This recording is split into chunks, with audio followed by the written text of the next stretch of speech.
Muy buenas tardes, estimado doctor. El día de hoy nos encontramos Noemí Rodríguez, Yasmín Mendoza y Luis Torres Mendoza para poder realizar la exposición sobre el caso El pueblo Surinam, perdón, el pueblo Saramaca versus Surinam.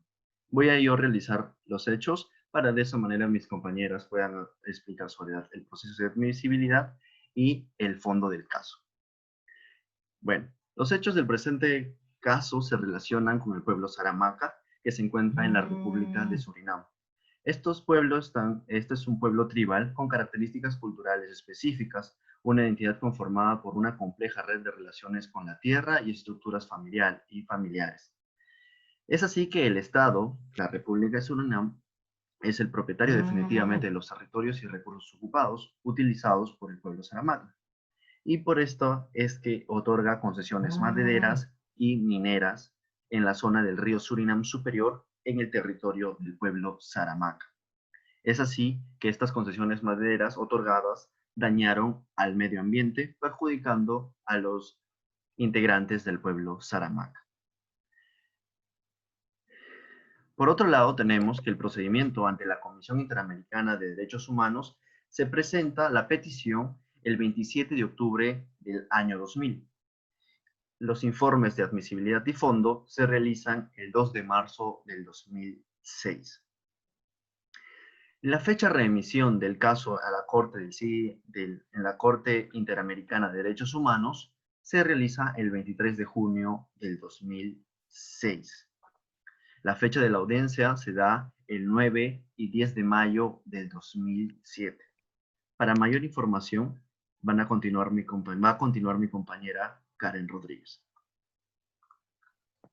Bueno, continuando con la exposición de mi compañero Luis Torres, vamos a pasar a ver cuáles son las excepciones preliminares sobre la admisibilidad. En este caso se han presentado 7 excepciones, de las cuales voy a pasar a definir cada una de ellas. Ahora, la primera excepción es la falta de legitimidad de los peticionarios. El Estado alega, en esta primera excepción, que ninguno de los peticionarios originales, es decir, la Asociación de Autoridades Saramaca y los 12 capitanes de Saramaca, tenía legitimación para presentar una petición ante la Comisión Interamericana. Frente a esta excepción, la Corte dice que no existe un prerequisito que establezca que la autoridad principal de la comunidad deba de dar su permiso para que el grupo de personas presente una petición ante la Comisión Interamericana, a fin de buscar protección de sus derechos o de los derechos de los miembros de la comunidad a la que pertenece. Bueno, nuestro grupo coincide con esta posición, ya que, de acuerdo al artículo 44 de la Convención Americana sobre los Derechos Humanos, cualquier persona o grupo de personas o entidad no gubernamental legalmente reconocida en uno o más Estados miembros de la organización puede presentar a la Comisión peticiones que contengan denuncias o quejas de violación de esta convención por un Estado parte. De este texto se desprende que no es necesario pedir autorización a los integrantes o representantes de las comunidades para presentar una petición ante la Comisión Interamericana. Por esta razón, la Corte rechazó la primera excepción preliminar. Ahora, la segunda excepción fue la falta de legitimación de los representantes ante la Corte Interamericana. Bueno, el Estado dice que objetó el locus standi in judicio de las presuntas víctimas y de sus representantes en el procedimiento en la Corte. Esto en base a los artículos 51 y 61 de la Convención. Frente a esta excepción planteada, la Corte consideró que conforme con la Convención, el reglamento del Tribunal y su jurisprudencia, las presuntas víctimas y sus representantes tienen el derecho de participar en todas las etapas del presente procedimiento y alegar que aquellas violaciones de derechos que no fueron contempladas por la Comisión en su demanda. Esto con el fin de evitar que las presuntas víctimas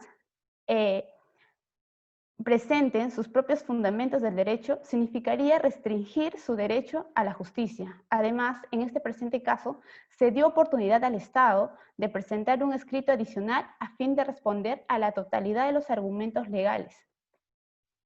Ahora, La tercera excepción planteada fue las irregularidades en el procedimiento ante la Comisión Interamericana.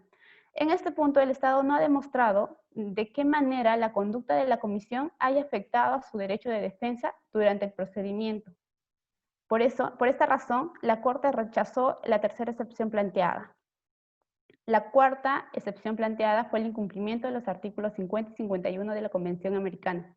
En este punto, el Estado alegó que la demanda presentada por la Comisión el 23 de junio del año 2006 fue presentada de manera extemporánea, porque lo presentó ante la Corte una vez transcurrido el periodo de 3 meses que establece los artículos 50 y 51 de la Convención Americana.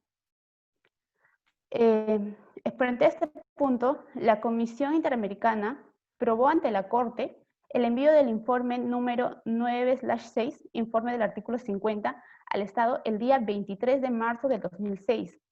El Estado no proporcionó frente a ello prueba alguna que contradiga este hecho. Es por ello que la interposición del caso ante la Corte el 23 de junio del 2006 fue realizada dentro de los 3 meses que establece este artículo 51, inciso 1 de la Convención. Por esta razón, esta excepción también fue rechazada. Ahora, el no agotamiento de los recursos internos. Bueno, en este punto, el Estado, al no cuestionar la admisibilidad por falta de agotamiento del procedimiento interno ante la Comisión, estaría implícitamente renunciando a este derecho a cuestionar el presunto no agotamiento de recursos internos, ¿no?, de este Estado. La excepción de duplicidad de procedimientos internacionales. Bueno, el Estado alegó en el presente caso que los peticionarios habían presentado peticiones, duplicidad de peticiones ante distintos organismos internacionales. Bueno, debemos tener en cuenta que para que exista esta dicha identidad se requiere la presencia de 3 elementos.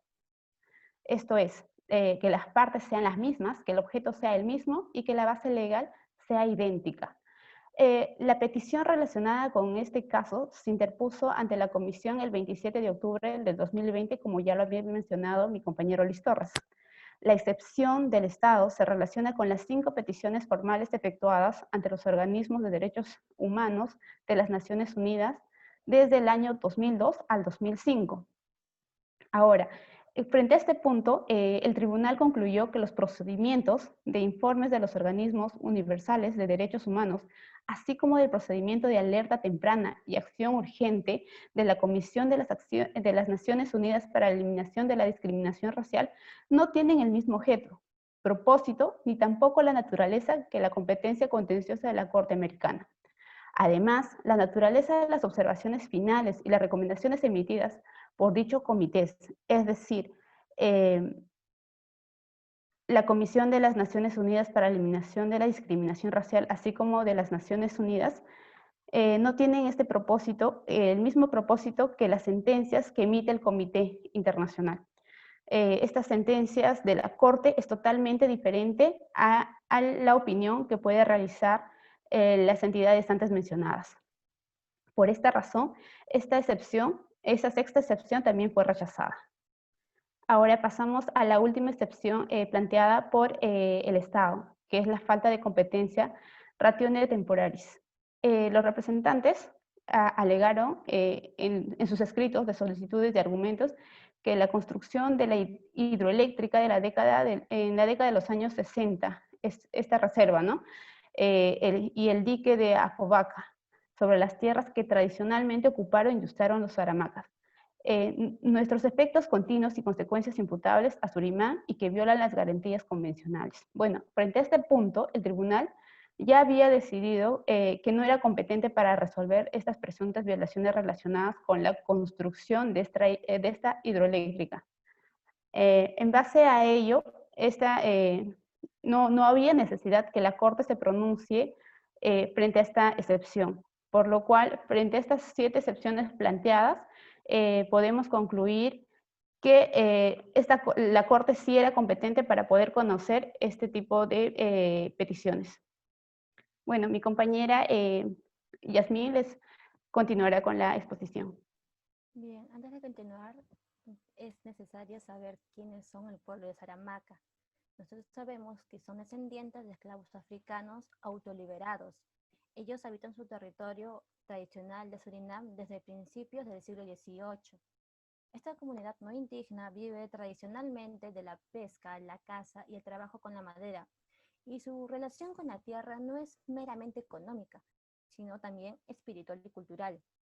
En 1986, Surinam adoptó una nueva constitución en la que se especificó que todos los recursos naturales y las tierras sin título de propiedad pertenecían al Estado. Ahora, aclarando este punto, vamos a ir a los fundamentos. Estos se basan más que nada en la Convención Americana, ya que ellos no firmaron ni ratificaron el acuerdo de la OIT. Para esto, vamos a basarnos en algunos artículos y abarcarlos a todos ellos como de manera general, como un todo, para no perder el hilo y entenderlo mejor. Para ello nos basaremos en el artículo 2, que son las disposiciones de derecho interno, en el artículo 3, derechos de reconocimiento de la personalidad jurídica, artículo 21, que vendría a ser el derecho a la propiedad privada, y finalmente el artículo 25, que vendría a ser el derecho a la protección judicial. Muy bien, comencemos. Los integrantes de los pueblos indígenas y tribales deben obtener el título de su territorio a fin de garantizar el uso y goce permanente de dicha tierra. Los miembros del pueblo Saramaca han usado y ocupado tradicionalmente ese mismo territorio desde el siglo XVIII, como se ha mencionado anteriormente. Debe ser primero demarcado y delimitado. Sin embargo, a la fecha, en ese entonces, el Estado no reconocía el derecho a la propiedad de los miembros del pueblo Saramaca. Asimismo, no se llevó a cabo la supervisión de estudios ambientales y sociales previos, y se puso en práctica garantías o mecanismos a fin de asegurar que las concesiones mineras no causen un daño mayor al territorio. El Estado se puede decir que no cumplió con dos garantías. La primera, los integrantes del pueblo Saramaca tienen el derecho a usar y gozar de los territorios, de los recursos naturales que se encuentran en que ocupan tradicionalmente y necesarios para su supervivencia. Y segundo, el Estado sí puede restringir dicho derecho mediante otorgamiento de concesiones para la explotación y extracción de recursos naturales que hay dentro de ese mismo territorio. Solo y solo si el Estado garantiza la participación efectiva del pueblo, tanto así como que los beneficios que se desarrollan de tal proyecto, digamos, también vayan al pueblo de Saramaca. La Corte considera que el Estado no ha cumplido con su deber de hacer efectivo a nivel interno los derechos de la propiedad de los miembros del pueblo en conformidad con el artículo 21 de la Convención. Tenemos algunos puntos resolutivos. En primera, el Estado violó en perjuicio de los miembros del pueblo Saramaca el derecho a la propiedad, el derecho al reconocimiento de la personalidad jurídica, el derecho a la protección judicial, en relación con las obligaciones de respetar y garantizar el derecho a la propiedad reconocido en los artículos 21 y 1 de la Convención Americana.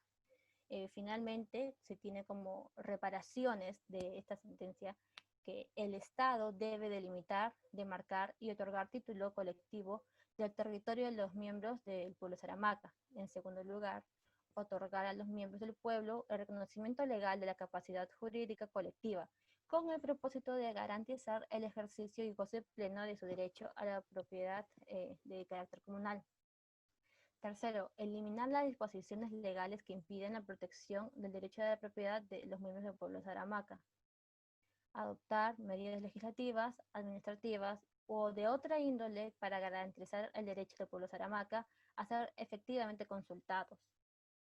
Quinto, realizar estudios de impacto ambiental y social mediante entidades técnicamente capacitadas e independientes. Y por último, pero no menos importante, asignar las cantidades fijas en esta sentencia como indemnización por el daño material e inmaterial a un fondo de desarrollo comunitario para los miembros del pueblo de Saramaca. Muchas gracias.